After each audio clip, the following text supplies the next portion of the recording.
Ladies and gentleman, ರಾಜ್ಯದಲ್ಲಿ ಉಪಚುನಾವಣಾ ಕಾವು ಜೋರಾಗಿದೆ. ಬಾಗಲಕೋಟೆಯಲ್ಲೂ ಕೂಡ ಕಾವು ಸಿಕ್ಕಾಪಟ್ಟೆ ರಂಗೇರಿದೆ. ಇಡೀ ಸರ್ಕಾರ ಬಾಗಲಕೋಟೆಯಲ್ಲಿ ಜಾಂಡಾ ಹೂಡಿದೆ. ಕಾಂಗ್ರೆಸ್ ಅಭ್ಯರ್ಥಿ ಪರ ಭರ್ಜರಿ ಪ್ರಚಾರವನ್ನ ಮಾಡುವಂತ ಲೆಕ್ಕಾಚಾರದಲ್ಲಿದೆ. ಯಾಕೆ ಇಂತಹ ನಿರ್ಧಾರ?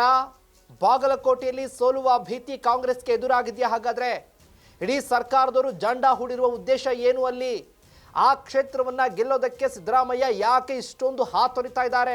ಅಲ್ಲಿ ಅಹಿಂದ ಸಮುದಾಯ ಸಿದ್ದರಾಮಯ್ಯ ಅವರಿಗೆ ಕೈ ಕೊಟ್ಟಿದೆ ಯಾಕೆ? ಈಗ ಸಿದ್ದರಾಮಯ್ಯ ಅವರು ಜಾಂಡಾ ಹೂಡಿರುವ ಲೆಕ್ಕಾಚಾರ ಏನು? ಇದೇ ಫೋಕಸ್ ಟಿವಿಯ ಎಕ್ಸ್ಕ್ಲೂಸಿವ್ ಸ್ಟೋರಿ, ಸಿಎಂಗೆ ಟಕ್ಕರ್. ಎಸ್ ವೀಕ್ಷಕರೇ, ನೆಲ ಜಲ ಭಾಷೆಗಾಗಿ ಪ್ರಾಮಾಣಿಕ ಪತ್ರಿಕೋದ್ಯಮ. ನೀವು ನೋಡ್ತಾ ಇದ್ದೀರಾ ಫೋಕಸ್ ಟಿವಿ. ನಾನು ಶಿವು ರಾನರಾಪುರ.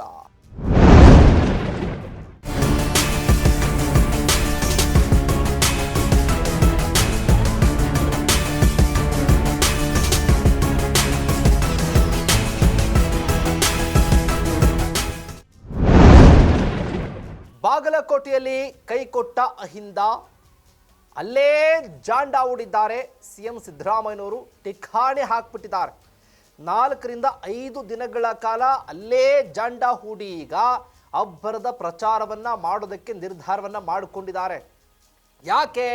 ಅಲ್ಲಿ ಅಹಿಂದ ಸಮುದಾಯ ಕೈ ಕೊಟ್ಟಿದೆ. ಅಹಿಂದ ನಾಯಕ ಸಿದ್ದರಾಮಯ್ಯ ಅವ್ರಿಗೆ ಅದೇ ಅಹಿಂದ ಸಮುದಾಯ ಕೈ ಕೊಟ್ಟಿರೋದು. ಅಲ್ಲಿ ಹೇಗಾಗಿದೆ ಅಂತ ಅಂದರೆ, ಲಿಂಗಾಯತ ವರ್ಸಸ್ ಅಹಿಂದ ಅನ್ನೋದು ಕೂಡ ಎರಡೂ ಕ್ಷೇತ್ರದಲ್ಲೂ, ದಾವಣಗೆರೆ ದಕ್ಷಿಣ ಕ್ಷೇತ್ರ ಹಾಗೆ ಬಾಗಲಕೋಟೆಯಲ್ಲೂ ಕೂಡ ಇದೇ ಲೆಕ್ಕಾಚಾರ. ಒಂದು ಕಡೆ ಲಿಂಗಾಯತ, ಇನ್ನೊಂದು ಕಡೆ ಅಹಿಂದ. ಹಾಗಾಗಿ ನೀವಾ ಅನ್ನುವಂಥ ಪೈಪೋಟಿ ಬಿದ್ದುಬಿಟ್ಟಿದ್ದಾರೆ. ಇಲ್ಲಿ ದಾವಣಗೆರೆ ಕ್ಷೇತ್ರಕ್ಕಿಂತ ಹೆಚ್ಚಿನ ಒತ್ತನ್ನು ಕೊಡ್ತಾ ಇರೋದು ಸಿದ್ದರಾಮಯ್ಯನವರು ಬಾಗಲಕೋಟೆಗೆ. ಪ್ರತಿ ಗ್ರಾಮ ಪಂಚಾಯತಿಗೂ ಕೂಡ ಒಬ್ಬೊಬ್ಬ ಶಾಸಕರು ವಿಸಿಟ್ ಮಾಡಬೇಕು, ಪ್ರಚಾರವನ್ನು ಮಾಡಬೇಕು, ಪ್ರತಿ ಗ್ರಾಮಗಳಿಗೂ ಕೂಡ ಭೇಟಿಯನ್ನು ಕೊಡಬೇಕು. 4 ದಿನ ಇಲ್ಲೇ ಕೂತ್ಕೊಂಡು ಲೆಕ್ಕಾಚಾರ ಹಾಕಿ ಎಲ್ಲ ಸಮುದಾಯದವ್ರನ್ನ ಓಲೈಕೆ ಮಾಡಬೇಕು ಅನ್ನೋದೀಗ ಸಿದ್ದರಾಮಯ್ಯನವರ ತಂತ್ರ. ಹಾಗಾಗಿ ಯಾಕೆ ಅಹಿಂದ ಸಮುದಾಯ ಟಕ್ಕರ್ ಕೊಟ್ಟಿದೆ, ಠಿಕಾಣಿ ಹೂಡಿರುವಂಥ ಉದ್ದೇಶ ಆದರೂ ಏನು ಅಂತ ಅಂದ್ಕೊಳ್ಬೋದು.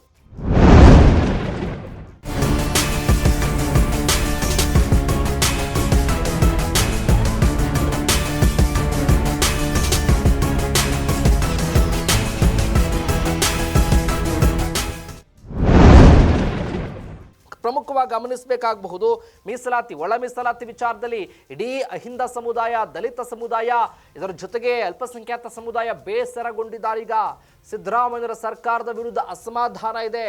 ಗ್ಯಾರಂಟಿಗಳು ಸರಿಯಾಗಿ ಸಿಗ್ತಾ ಇಲ್ಲ. ಇನ್ನು ಹಿರಿಯರಿಗೆ ಪಿಂಚಣಿ ಸೌಲಭ್ಯವನ್ನು ಸಂಪೂರ್ಣವಾಗಿ ಬಂದ್ ಮಾಡಿಬಿಟ್ಟಿದ್ದಾರೆ.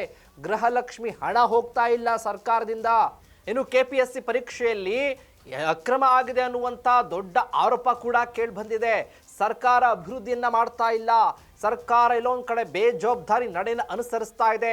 ಸರ್ಕಾರ ಕುರ್ಚಿ ಕಿತ್ತಾಟದಲ್ಲೇ ತಮ್ಮನ್ನ ತಾವು ತೊಡಗಿಸ್ಕೊಂಡಿದ್ದಾರೆ.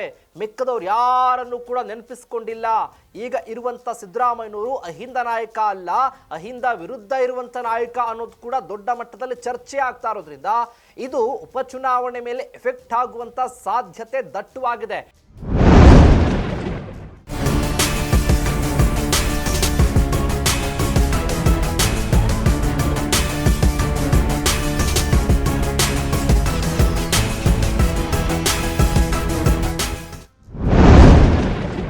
ಸಿದ್ದರಾಮಯ್ಯನವರು ಈಗ ಠಿಕಾಣಿ ಹೂಡಿರುವ ಉದ್ದೇಶ ಇದೆಲ್ಲವನ್ನೂ ಕೂಡ ಸರಿಪಡಿಸಿ ಅಲ್ಲಿ ಗೆಲುವಿಗೆ ಶ್ರಮಿಸಬೇಕು ಅನ್ನುವಂಥ ಲೆಕ್ಕಾಚಾರದಲ್ಲಿದ್ದಾರೆ.